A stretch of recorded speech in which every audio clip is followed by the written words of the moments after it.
मैं अनिल कुमार, सरस्वती शिशु मंदिर inter college chemistry lecturer. आज हम केमिस्ट्री विषय में विलयन पाठ का अध्ययन करेंगे। सबसे पहले हमें पढ़ना क्या है? सबसे पहले हमें विलयन ही देखना है। विलयन होता क्या है? विलयन सॉल्यूशन। इस विलयन को पढ़ने के लिए हमें किसकी आवश्यकता होगी? मिश्रण को पढ़ने के लिए समांगी मिश्रण की आवश्यकता होती है। होमोजीनियस मिक्सचर किसे कहते हैं? वह मिक्सचर या वह मिश्रण जिसके प्रत्येक भाग के गुण समान होते हैं। जैसे घर में हमने शरबत बनाया है। शरबत बनाने के लिए हमें दो चीज़ों की आवश्यकता होती है। नंबर 1 जल और नंबर 2 चीनी, जिसे आप सुक्रोज भी कहते हैं। ठीक है भाई, दोनों को मिला जब चीनी जल में घुल जाएगी तो उसे आप कहीं से भी पिए मीठा ही लगेगा, तो वो मिश्रण कैसा हो गया? समांगी। क्या परिभाषा इस आधार पर हम विलयन की लिखें? दो या दो से अधिक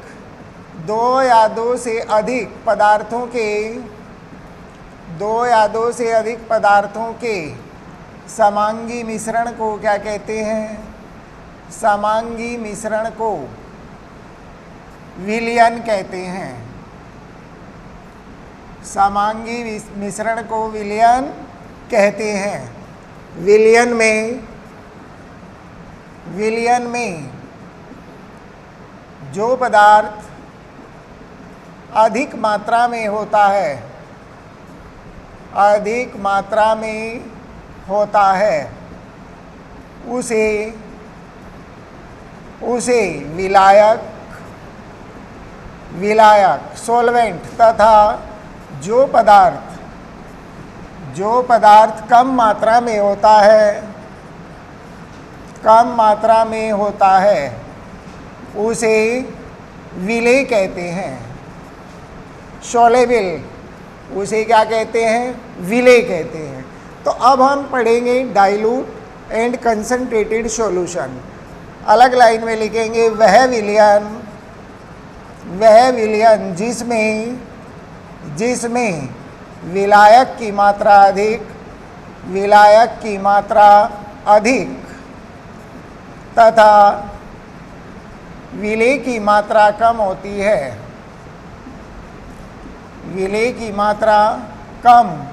होती है। तनु विलयन, इंग्लिश डाइल्यूट सॉल्यूशन कहलाता है। ये तनु विलयन की बात हुई, परंतु जब हम लेबोरेटरी में प्रैक्टिकल करने के लिए जाते हैं हमें दूसरा भी मिलता है, सांद्र विलयन। उल्टा कीजिए, वह विलयन जिसमें विलेय की मात्रा अधिक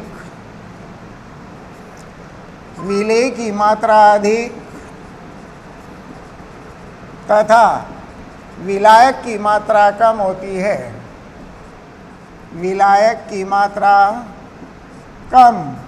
होती है। सांद्र विलयन, कंसंट्रेटेड सॉल्यूशन सांद्र विलयन कहलाता है। ये हमारा विलयन है। जहाँ तक मैं समझता हूँ आपको स्पष्ट हो गया होगा। इसके बाद विलयन के गुण। विलयन के अंदर कौन कौन से गुण पाए जाते हैं वो हमें यहाँ पर देखने हैं।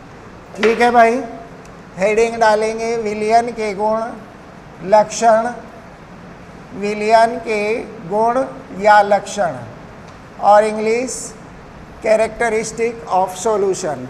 समांगी मिश्रण है तो पहला जो गुण लेंगे वो यही लेंगे कि विलयन एक समांगी निकाय है। विलयन क्या है? एक समांगी निकाय है। समांगी निकाय होता है। दूसरी बात क्या करेंगे हम इस विलयन में? समांगी निकाय बनाता कौन है? परस्पर अभिक्रिया न करने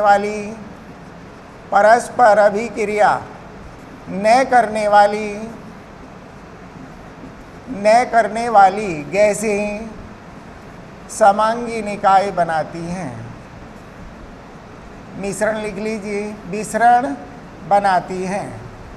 तीसरी प्रॉपर्टी हम इसमें लेंगे विलयन के गुण, विलयन के गुण उसके, विलयन के गुण उसके अवयवी पदार्थों पर, अवयवी पदार्थों पर निर्भर करते हैं, अवयवी पदार्थ जिनसे वो मिलकर बनता है।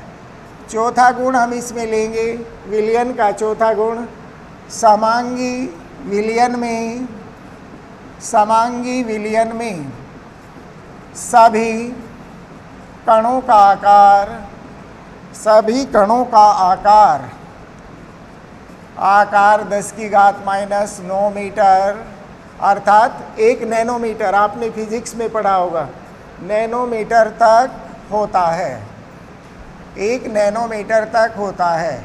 इंटर में है आप, इतने गुण आपको, इतनी प्रॉपर्टीज़ बहुत हैं। इसके बाद स्केच डालेंगे विलयन के प्रकार, काइंड्स ऑफ सॉल्यूशन, क्या विलयन के प्रकार होते हैं, विलयन के प्रकार। इसमें आप लिखें विलयन निम्नलिखित प्रकार का होता है, विलयन निम्नलिखित प्रकार का होता है।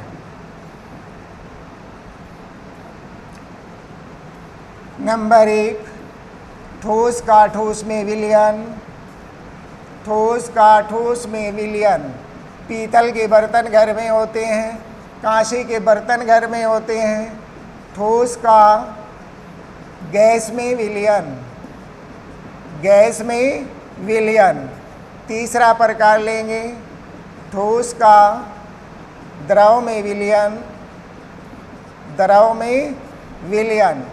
चौथा प्रकार इसका लेंगे हम द्रव का, द्रव का ठोस में विलयन, द्रव का ठोस में विलयन।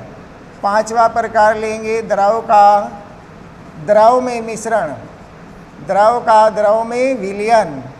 इसमें दूध में जैसे पानी मिला दें तो वो द्रव का द्रव में विलयन तैयार हो जाएगा।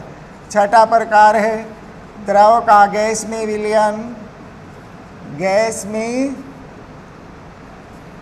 विलयन। सातवां प्रकार है गैस का, गैस का ठोस में विलयन। इसके एग्जाम्पल बहुत ही सिंपल है, हाइड्रोजन गैस और पैलेडियम धातु का मिश्रण। नंबर 8 प्रकार लेंगे गैस का, गैस का द्रव में विलयन, सोडा वाटर इसका एग्जाम्पल है। नंबर 9 गैस का गैस में विलयन, गैस का गैस में विलयन अर्थात वायु में नमी। ये हमारे विलयन के प्रकार हुए हैं। अब कोई भी विलयन हो उसकी सांद्रता होती है भाई विलयन की, उसकी सांद्रता को हम कैसे देखें कि उसमें कितना विलेय है और कितना विलायक है, अर्थात कितनी क्वांटिटी सॉल्वेंट की है या कितनी क्वांटिटी सोलेबल की है। तो पहली बात अब हम हेडिंग डालेंगे विलयन की सांद्रता, विलयन की सांद्रता व्यक्त करने की अर्थात प्रदर्शित, व्यक्त करने की विधियां। तो स्टूडेंट्स इसकी निम्नलिखित विधियां होती हैं। नंबर 1 विधि की बात हम करेंगे। नंबर 1 सांद्रता ग्राम प्रति लीटर में, स्ट्रेंथ G/L, सांद्रता ग्राम प्रति लीटर में। आपको नाम से ही मालूम पड़ रहा है कि सांद्रता ग्राम प्रति लीटर में क्या है। ये हमने यहाँ पर 1 लीटर जल लिया है अर्थात विलायक लिया है। कितना जल लिया? 1। और इसमें हमने 40 ग्राम सोडियम क्लोराइड घोल दिया, तो इसकी सांद्रता कितनी हो जाएगी? इस विलयन की सांद्रता 40 G/L हो जाएगी। परंतु ये तो समझने के लिए होता है। अगर हम इसमें W ग्राम सोडियम क्लोराइड घोलें तो 1 लीटर विलयन में, अब तो जितने कहने पड़ेंगे, यही इसकी परिभाषा है। किसी विलयन के 1 लीटर आयतन में उपस्थित विलेय की ग्रामों में मात्रा को उस विलयन की सांद्रता ग्राम प्रति लीटर में कहते हैं। फिर हम इसका फॉर्मूला लिख लेंगे। किसी विलयन के 1 लीटर आयतन में, किसी विलयन के 1 लीटर आयतन में उपस्थित विलेय की सोलेबल विलेय की ग्रामों में मात्रा को उस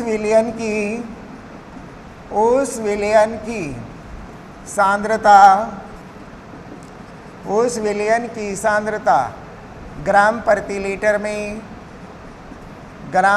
लीटर में कहते हैं। इसे कहाँ से प्रदर्शित करते हैं? इसे G/L, L आपकी इच्छा है, आप स्मॉल लेटर में लें या कैपिटल लेटर में लें, कोई बाउंडेशन नहीं है, के रूप में व्यक्त, प्रदर्शित या इंगत कुछ भी लिख सकते हैं, व्यक्त करते हैं। अलग लाइन में सूत्र लिख लेते हैं। सांद्रता G/L अर्थात ग्राम प्रति लीटर बराबर विलेय का भार हमने काहे में लिया है? विलेय का भार ग्राम में, बटे विलयन का आयतन काहे में लिया है? बटे विलयन का आयतन लीटर में। ये हमारा सांद्रता ग्राम प्रति लीटर में हो गया। इसके बाद जो हम सांद्रता व्यक्त करने की दूसरी विधि लेंगे, उस विधि को नॉर्मलता हिंदी में और इंग्लिश में नॉर्मेलिटी कहते हैं। तो दूसरा जो हमने प्रकार लिया वो लिया नॉर्मलता, और इंग्लिश मैंने आपको बताई नॉर्मेलिटी। वैसे तो आप ये सब कक्षा 11 में भी मोल धारणा चैप्टर में पढ़ के आए हैं। नॉर्मलता होती क्या है? यही हमने वही जो का त्यों 1 लीटर जल लिया है, 1 लीटर, कोई भी सॉल्वेंट ले सकते हैं, ये नहीं कि मैंने जल का एग्जाम्पल लिया है तो वो हो गया। और इसमें हमने 20 ग्राम तुल्यांक सोडियम क्लोराइड घोल दिया। तो 1 लीटर जल में कितने विलेय के कितने ग्राम तुल्यांक उपस्थित हैं? 20 ग्राम तुल्यांक। परंतु यदि हमें जितने कहना हो तो W लेने पड़ेंगे, अर्थात विलयन की नॉर्मेलिटी की क्या परिभाषा हुई? किसी विलयन के 1 लीटर आयतन में उपस्थित विलेय के ग्राम तुल्यांकों की संख्या को उस विलयन की नॉर्मलता कहते हैं। इसे n से प्रदर्शित करते हैं। फिर हम इसका न्यूमेरिकल हल करने के लिए सूत्र बना लेंगे। ठीक है भाई? किसी विलयन के 1 लीटर आयतन में उपस्थित विलेय के ग्राम तुल्यांकों की संख्या, ये भी आप कक्षा 11 में पढ़ के आए हैं मोल धारणा के चैप्टर में। ग्राम तुल्यांकों की संख्या को उस विलयन की नॉर्मलता कहते हैं, उस विलयन की नॉर्मलता कहते हैं। इसे n से प्रदर्शित करते हैं, इसे n से प्रदर्शित करते हैं। तो इस आधार पर हम नॉर्मेलिटी का फॉर्मूला बना सकते हैं। नॉर्मलता इक्वल टू विलेय के ग्राम तुल्यांकों की संख्या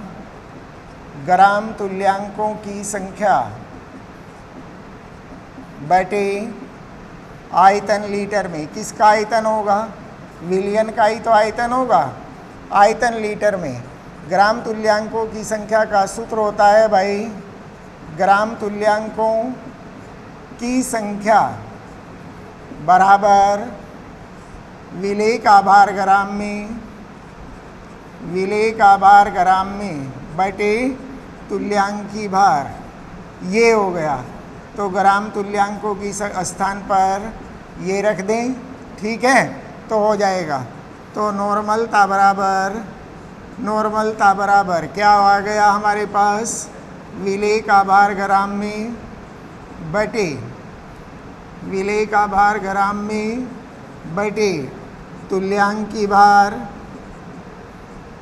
तुल्यांकी भार गुणा आयतन लीटर में। ये न्यूमेरिकल हल करने के लिए सूत्र आ गया। प्रैक्टिकल करना है हमें टाइट्रेशन का, वहाँ भी हमें इस सूत्र की आवश्यकता पड़ती है।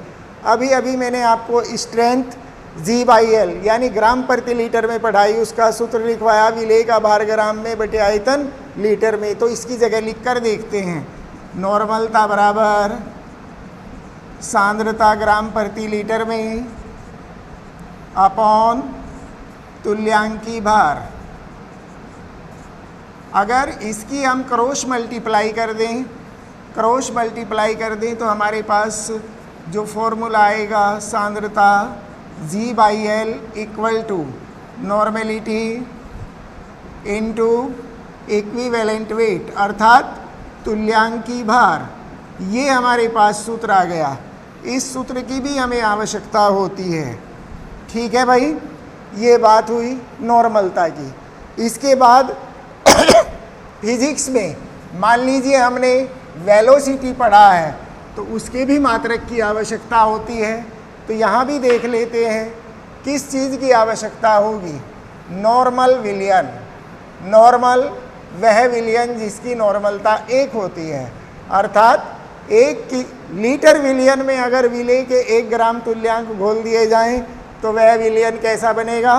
नॉर्मल विलयन। तो क्या डेफिनेशन तैयार हुई? किसी विलयन के 1 लीटर आयतन में, किसी विलयन के 1 लीटर आयतन में विलेय के 1 ग्राम तुल्यांक, 1 ग्राम तुल्यांक उपस्थित हो तो वह विलयन नॉर्मल विलयन कहलाता है। नॉर्मल विलयन कहलाता है। ये है भाई नॉर्मल विलयन। ठीक है भाई। अब इसके बाद जो हम सांद्रता को प्रदर्शित या व्यक्त करने का विधि पढ़ते हैं वो नंबर 3 विधि, उसको कहते हैं मोलरता। मोलरता और इंग्लिश मोलरिटी, ये हमारी इंग्लिश हो गई। मोलरता। किसी भी पदार्थ के सबसे पहले हम मोल कैसे निकालते हैं? मान लीजिए हमें 6 ग्राम एसिटिक एसिड के क्या निकालने हैं? एसिटिक एसिड के मोल निकालने हैं। तो इसके लिए हमारे पास विलेय का भार ग्राम में है और अणुभार हम एसिटिक एसिड का जानते हैं, और नहीं जानते तो निकाल लेंगे। एसिटिक एसिड का अणुभार इक्वल टू 60। तो इसके मोल कैसे निकालें? एसिटिक एसिड के मोल समझ लीजिए, मोल होता क्या है? मोल बराबर 6/60 अर्थात विलेय की ग्रामों में मात्रा बटे अणुभार। 1/10 का मतलब कितने मोल आ गए? 0.1 मोल आ गए। तो अब इस मोलरिटी को समझने के लिए हमें करना क्या है? इस मोलरिटी को समझने के लिए हमें वही 1 लीटर कोई भी सॉल्वेंट लेना है। जल क्यों लेते हैं? पानी क्यों लेते हैं? क्योंकि इजीली होता है। और इसमें हमने 30 ग्राम अणु, ग्राम अणु का दूसरा नाम क्या है? ग्राम अणु का दूसरा नाम मोल है। 30 ग्राम अणु सोडियम क्लोराइड या 30 मोल सोडियम क्लोराइड घोल दिया। तो 1 लीटर विलयन में सोडियम क्लोराइड के कितने मोल उपस्थित हैं? 30। अगर 30 को हटाकर यहाँ पर x कर दिया जाए तो यहीं से हमारी डेफिनेशन निकल आएगी। क्या डेफिनेशन निकल कर आई? किसी विलयन के 1 लीटर आयतन में उपस्थित विलेय के मोलों या ग्राम अणुओं की संख्या को उसकी मोलरता कहते हैं। ये लिख दीजिए। किसी विलयन के 1 लीटर आयतन में, 1 लीटर आयतन में उपस्थित विलेय के मोलों या ग्राम अणुओं, विलेय के मोलों या ग्राम अणुओं की संख्या को उस विलयन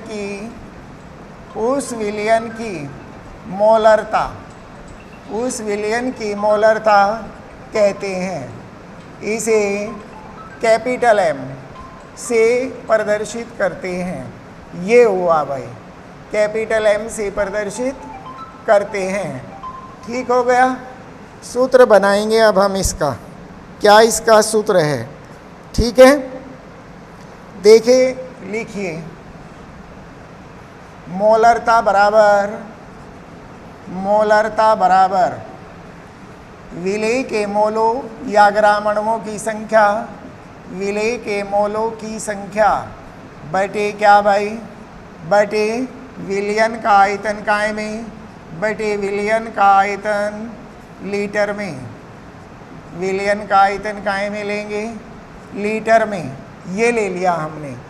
मोलों की संख्या का सूत्र होता है, मैंने अभी एग्जाम्पल से आपको समझाया था, मोलों की संख्या बराबर विलेय का भार काय में लिया था, विलेय का भार ग्राम में, बटे अणुभार, किसका अणुभार लिया था, जो विलेय था उसका अणुभार लिया था। लिखिए तो इसके स्थान पर मोलरिटी या मोलरता इक्वल टू विलेय का भार ग्राम में बटे अणुभार गुणा आयतन काय में, आयतन लीटर में। ये हमारे पास न्यूमेरिकल करने के लिए एक सूत्र आ गया। अब इसी में क्या करें, ये सांद्रता लिख सकते हैं इसके स्थान पर, यानी मोलरता बराबर सांद्रता ग्राम प्रति लीटर में बटे आयतन काय में, नहीं बटे अणुभार, ये लेना है भाई। क्रॉस मल्टीप्लाई कीजिए, या करके लिखेंगे सांद्रता G/L इक्वल टू मोलरता गुणा अणुभार। ये हमारे पास दूसरा सूत्र आ गया। ठीक है, अब बात करें यदि हम किस विलयन की, यदि बात करते हैं हम मोलर विलयन की, तो वह विलयन जिसके 1 लीटर आयतन में विलेय के कितने ग्राम अणु, विलेय के 1 ग्राम अणु या 1 मोल उपस्थित हो, उसे क्या कहते हैं, उसे मोलर विलयन कहते हैं। अब इस सूत्र पर आधारित हम एक कोई न्यूमेरिकल लेते हैं। ठीक है भाई, कोई न्यूमेरिकल लेते हैं। ये हमारे पास क्वेश्चन है, 5.85 ग्राम सोडियम क्लोराइड को 250 मिलीलीटर जल में घोला गया है। प्राप्त विलयन की नॉर्मलता क्या होगी, प्राप्त विलयन की नॉर्मलता क्या होगी। ये हमारे पास क्वेश्चन हमें मिला है पेपर में, तो इसको हमें कैलकुलेट करना है। सोडियम क्लोराइड का जो भार दिया है हमें ग्राम में 5.85 ग्राम, जल का जो आयतन दिया है, जल की मात्रा कितनी 250 ml, अणुभार इसको तो लीटर में चेंज कर लेंगे। सोडियम क्लोराइड का अणुभार बराबर 58.5। अब सूत्र का प्रयोग करते हैं, मोलरता बराबर कितनी भाई, मोलरता बराबर विलेय का भार ग्राम में बटे अणुभार गुणा आयतन लीटर में। यही तो होगा ना, आयतन लीटर में कितना है 5.85 अपॉन 58.5 इंटू 250 ml। इसको 1000 से भाग दे देंगे, 4 बार कट गया, बटे में 10 आ गया, गुणा 10। 1/10 का मतलब कितना होता है 0.1 m। m लिखते ही आपकी मोलरता आ गई। जहाँ तक मैं समझता हूँ आपको सवाल क्लियर हो गया होगा। ठीक है भाई, अब सांद्रता व्यक्त करने का जो हमारे पास चौथा तरीका है उसको कहते हैं मोललता और इंग्लिश मोलेलिटी।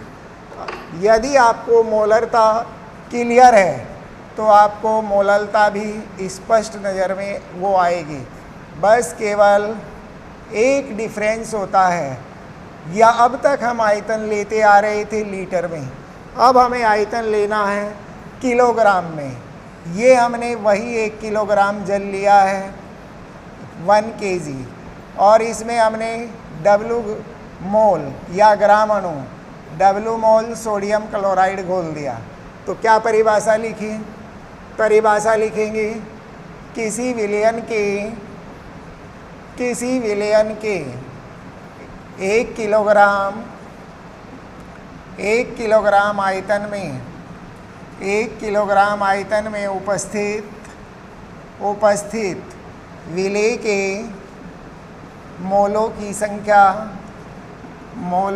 संख्या या ग्राम अणुओं की संख्या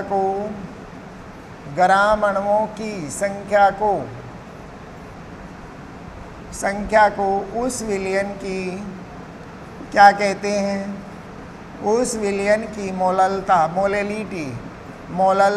स्मॉल m कहते हैं। अर्थात इसको कहीं से रिप्रेजेंट या प्रदर्शित करते हैं? स्मॉल m से प्रदर्शित करते हैं। इसके लिए भी एक न्यूमेरिकल लेते हैं। क्या न्यूमेरिकल है भाई? ये है, ये हमारे पास, चलो एग्जाम्पल ले लिखिए। 20% K2CO3 अर्थात पोटेशियम कार्बोनेट विलयन की मोललता क्या होगी? इसके लिए हमें क्या होगी? इसके लिए हमें परसेंटेज से मालूम है कि 100 में, अगर 100 में से हम इस 20 को घटा दें तो विलायक की मात्रा अर्थात जल की मात्रा निकल आएगी। तो ये लिखेंगे K2CO3 विलयन में जल की मात्रा बराबर, परसेंटेज के आधार पर लिए है 100 माइनस 20 इक्वल टू कितना बचा? 80 ग्राम। अब इसी का हम अणुभार निकाल सकते हैं। K2CO3 का अणुभार कितना आ जाएगा भाई? निकाल कर देख लेते हैं। 39 × 2 + 12 + 16 3 78 60 इक्वल टू 138। ये हो गया। तो मोललता का जो सूत्र है वही जो मोलरता का सूत्र है, यानी मोललता बराबर विलेय का भार ग्राम में बटे अणुभार। इसलिए तो मोलेकुलर वेट यानी अणुभार की गणना की है, गुणा आयतन काहे में? आयतन किलोग्राम में। बस यहीं पर गलती होती है पेपर में, स्टूडेंट जल्दी में आयतन लीटर में लिख देता है। कितना है? 20 बटे कितना है भाई? 138 × 80, ये हो गया 20 चौक 80, 250, ये हो गया 250 बटे 138। इसको कैलकुलेट करेंगे, ये हमारे पास आंसर आ जाएगा 1.81। ये हमारा क्वेश्चन, इस आधार पर हम मोलैलिटी के कैलकुलेट कर सकते हैं। इसके बाद जो आती है, इसके बाद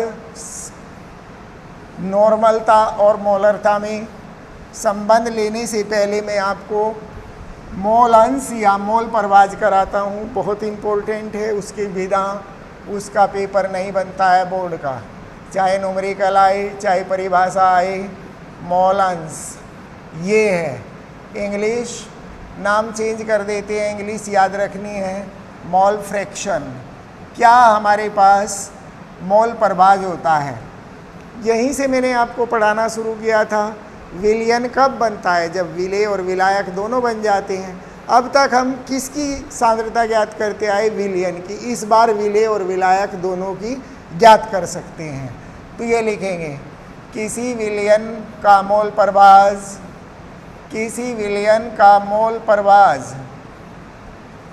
परवाज विलेय या विलायक के अणुओं की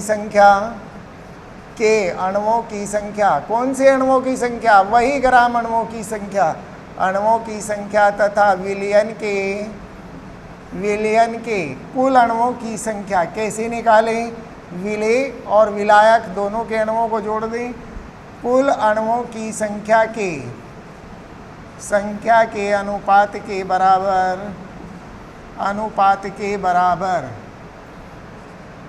बराबर उस विलयन का मोल प्रभाज होता है, उस विलयन का मोल प्रभाज होता है। ये हो गया भाई। मान लेते हैं, माना किसी विलयन में विलेय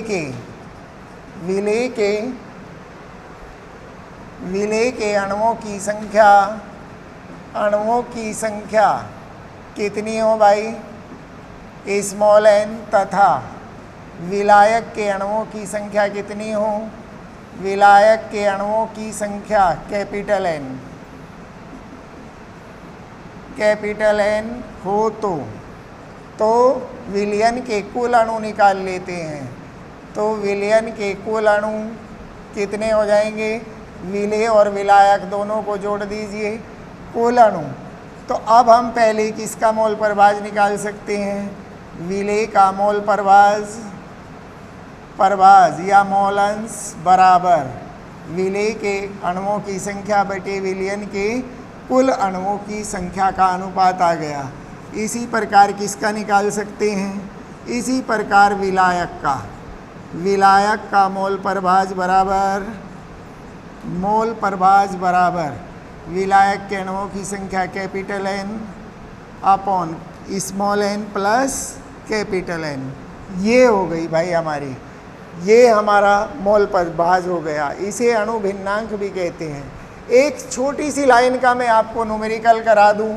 अनेकों बार बोर्ड में अनेक प्रकार के कंपटीशन में क्वेश्चन आया है, ठीक है भाई, उसको देख लीजिए, आपका मनोबल बढ़ जाएगा। ये क्वेश्चन है, इथाइल अल्कोहल और जल के मिश्रण में, इथाइल अल्कोहल और जल के मिश्रण में भारानुसार, अर्थात भारानुसार 54% जल है, तो शेष क्या है, तो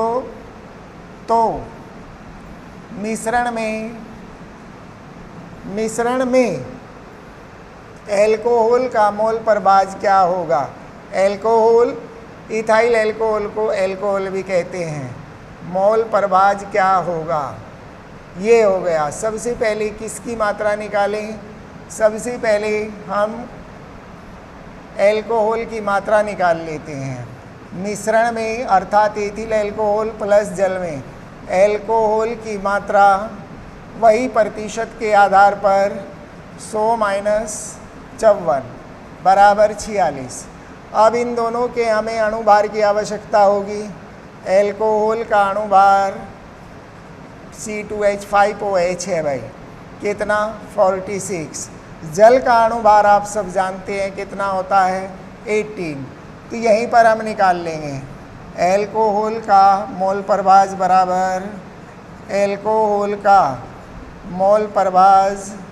बराबर कितना 46, यानी विलेय के अणुओं की संख्या 46/46। यहाँ भी विलयन के कुल अणु ये हो गया 54/18, एक आ गया, ये एक आ गया और 18 थी 54, यानी 1/1 प्लस 3, 1/4 का मतलब कितना 0.25। ये हमारा इसका क्वेश्चन का आंसर आ गया। ठीक है स्टूडेंट्स, जहाँ तक मैं समझता हूँ आपकी समझ में आ गया होगा। Thank you.